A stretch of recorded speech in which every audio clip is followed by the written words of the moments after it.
Good morning, students. Today we will go through partnership.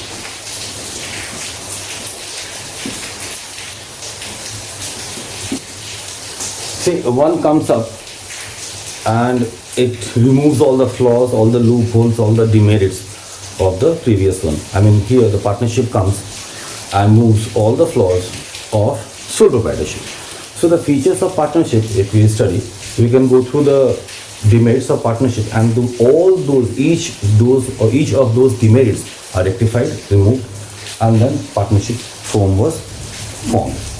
Now when we talk about sole proprietorship, we know that's a one-man show. It's a single ownership, and partnership is more than one.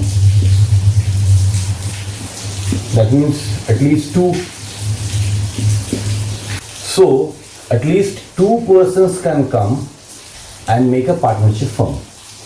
If it is one, it is sole proprietorship form of business. Now, if there is, we say it's two, then what should be the maximum limit? In case of banking business, if it's a banking business, the number goes up to 10. And in other business, if it is not banking business, any other form of business, the maximum limit is 20, not more than that. If it exceeds 10 in case of banking or 20 in other form of business, this will change, the partnership will change to company form.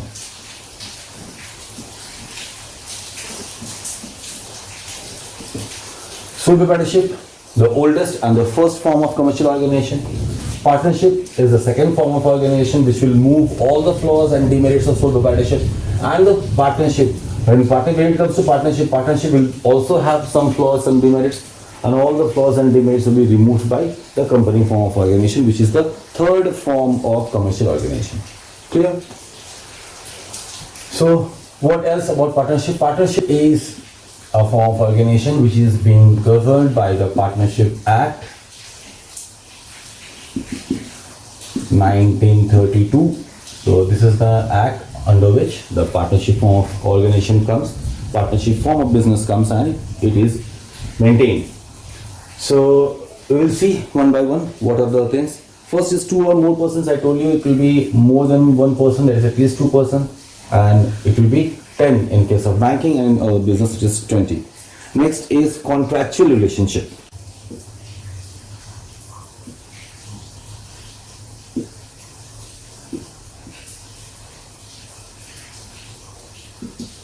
Now here we say contractual relationship, it means that the two persons who are working together, who is running a business, must get into a contract. Contract can be oral or written, but a written one is more suitable and is preferred one. When we put everything in writing, that is when two persons are working, their name, address, nature of business, profit sharing, these all things has to be determined, isn't it? Name of the business, what will be the profit sharing ratio, their identity, everything has to be discussed, everything has to be finalized, and then you start the business. So these all things are mentioned in partnership deed.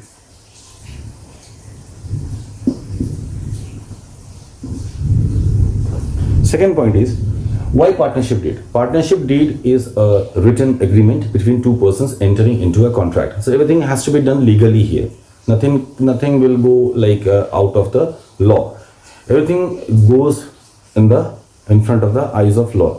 Everything is legal here in partnership deed, and everything is put in writing. In case, suppose there are two persons run a business, and after some time they get into a confusion of money or some other issues, then the thing which is written in the partnership deed, that will be followed, and one of the partners is having, if the partner is having any issue, he or she can go to the court of law, and then this partnership deed comes into effect, that things were already decided. So the person who is suffering or the person who is deprived of any of the advantages, that will be settled down by the court of law.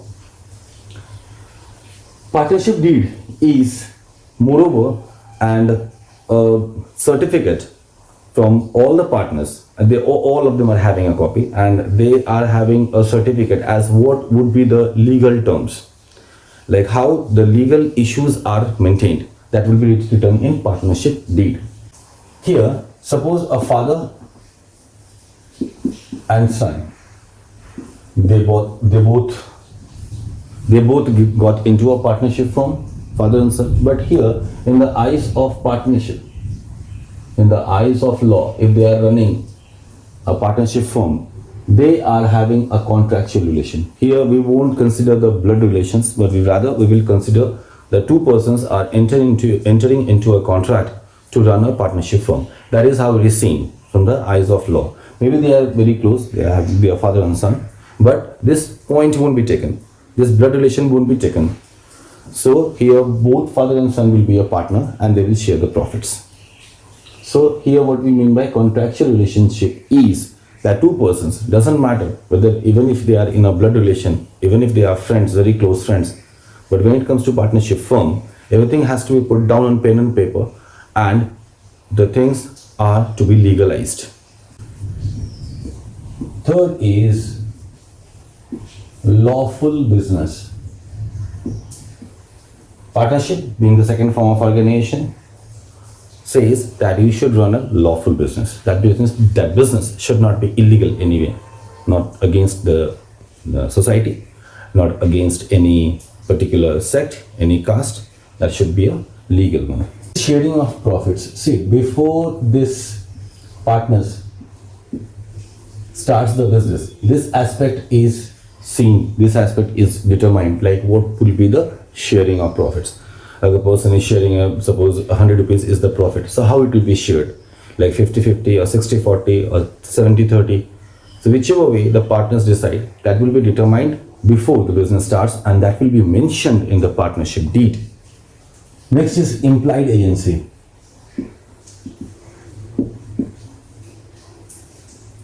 Here it means that suppose there are four persons running a business, partnership firm.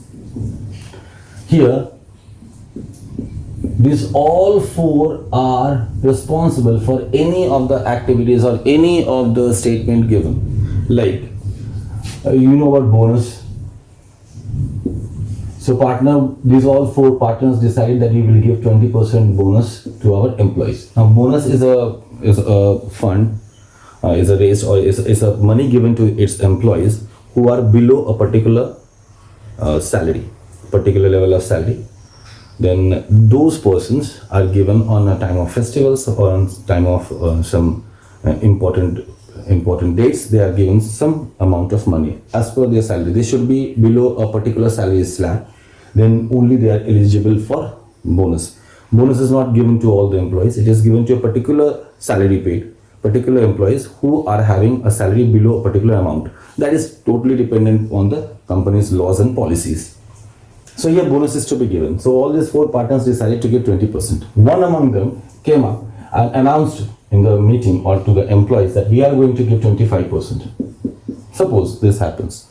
Here, because partner 1 said all this partner 2, 3 and 4 are liable for this statement and they will have to give 25%. So here none of them are separate. All are united. All are same. So if partner 1 says something, all the 4 persons are responsible. If there are 4 partners, if there are 8 partners, all the 8 are responsible for any statement given or any activity done by any of the partners of the firm.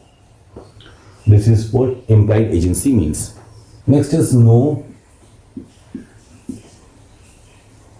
separate legal entity. Here the things are same, that the business firm and the partners, they aren't different, they are same. So if you talk about the business, you are talking about the partners. Even their personal properties are engaged in case of settling down the debts or if any crisis arises, then their personal assets are also on stake. So here the business and the partners, they are not separate, they are same.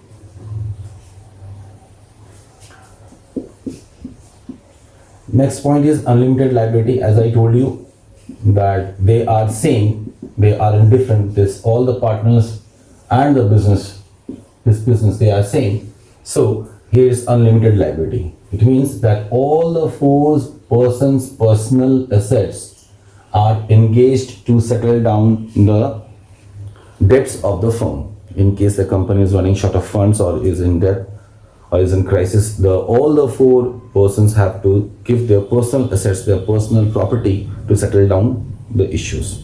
Next is transfer of shares. See, this is an important point. Here what happens, suppose the four partners are there. Now these four partners, one of them wishes to leave the firm. Okay, suppose partner 2. This partner wants to share his profit, his share of ownership, not profit, share of ownership, to say some other person, to say person 5. Okay, so he just wants to come out of the business and wants to put the 5 people on his place. This is not possible. Okay, it is only possible when he has a discussion with all the 4 partners, and then if all the 3 agrees that okay, 5 can come in place of 2, 2 will be replaced by 5. If all the 4 partners agrees to it, then that is allowed, that is possible. But without the consent of the rest of the partners, you just cannot transfer your share of ownership to somebody else. That's not allowed here. Suppose if you want to come out, okay, you can come out.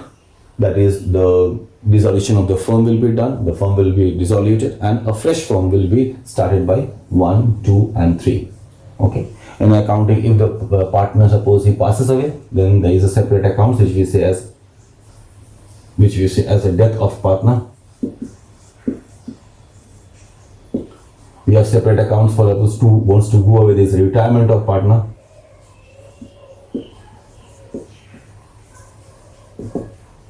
Okay, but everything is possible, but you just cannot transfer your share of ownership to somebody else without the consent of rest of the partners. That's not allowed here.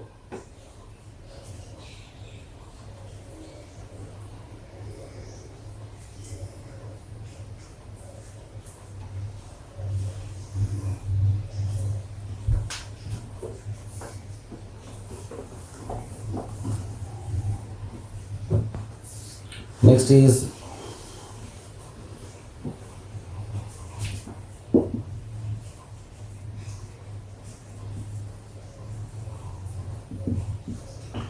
utmost good faith. See, 4 partners are there, so they should have a good understanding among themselves.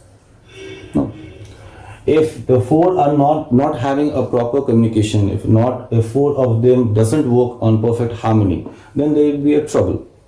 So a trust, a faith is expected among all the partners, which will give a smooth functioning to the business. This is demerits of partnership.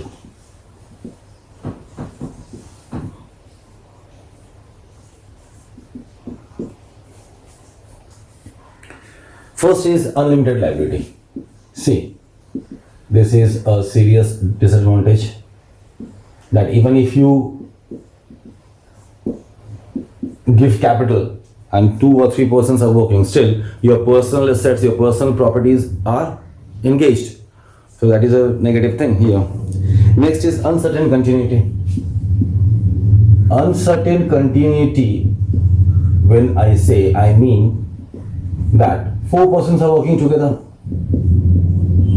Among them, one can fall ill, or because of some personal engagements, he doesn't want to stay here. He might have a better prospect.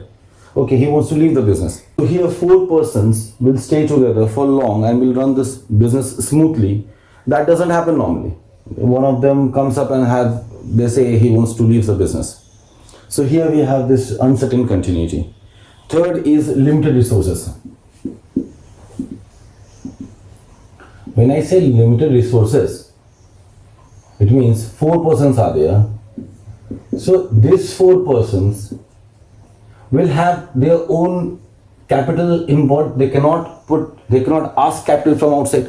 For that purpose, if you need capital from outside, you will be including a partner. Suppose, and for that you need all the consent of all the four partners. Suppose partner 4 has an idea that if I get more capital, we can run our business in a better way, we can have more profits. But for this proposal, these three doesn't agree. These three says, and okay, we are not going to extend the partnership firm, we are having 4 partners and that's enough. Now here you cannot put one more partner in and can increase the fund. You can do, because the fourth partner just wants to include a partner to increase the fund, to raise the fund, because he feels he has got a better business idea and he can make more profits. Though he is very sure of it, if these three says no, there won't be admission of any new partner, because whatever will happen, that will be with the consent of all the partners of the firm. So, and here the 4 partners are having their limited resources. They cannot extend after a certain limit. After a certain limit, they cannot extend their funds. So here there is always a limited resources problem in partnership firm.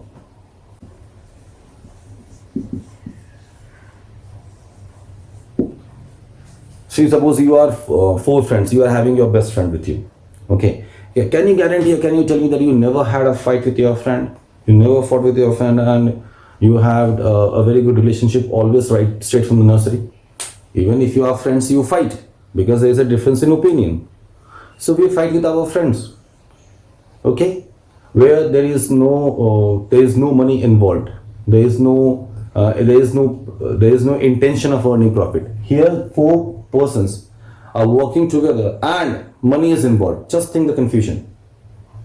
Just think what will be the level of confusion when 4 partners are working together and money is involved. Though they have difference of opinions, again they are sharing profits. So all wants money. So harmony problem is there. It's almost impossible that 4 of them will have the same mindset and they will never fight. So there will be difference in opinions, and that difference in opinions will give rise to all sort of confusions. Next is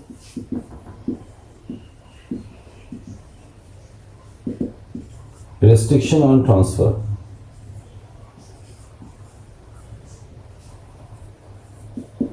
See, all these 4 persons are working together, and if 4th person wants to transfer, he cannot. It is his ownership. He put his money there. Okay. So he has got the full right to say, I am not going to work with you anymore, and I'll just place my son or my brother or my close ones on my place. That's not allowed. So this is a problem. Though his own money is involved there, he doesn't have got the right. He doesn't have the right to transfer his shares. So before he gets into this partnership firm, one thing knocks his head, that I won't be able to transfer my ownership.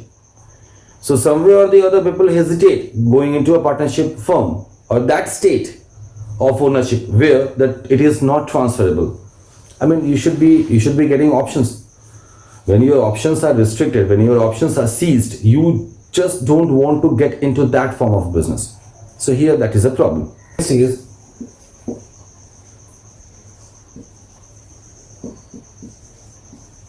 inability of quick decisions. So you cannot take quick decisions, and because if you are taking a decision, you will have to consult your partners. Okay, 4 persons are working. If 4th one wants to take a decision, he will have to consult all the 3. He just cannot take a decision and go ahead, because that's the rule of the business. That's the rule of the business. If you are taking any decision, you will have to consult your partners. If they say yes to it, then it's fine. You can go ahead. So even if you have a better solution with you for a particular problem, but you will have to wait for your partners to give the consent. And in business what happens? The time matters. If you don't take a decision on time, then it's like decision delayed. It's like it's of no use. So you will have to take a decision on the right time. But here, because you need to wait for the consent of rest of the partners, you won't be able to take a decision on the right time. This will lead to loss. So these are the major demerits of partnership. I hope you understood the topic, and please ask if you have any questions. Thank you.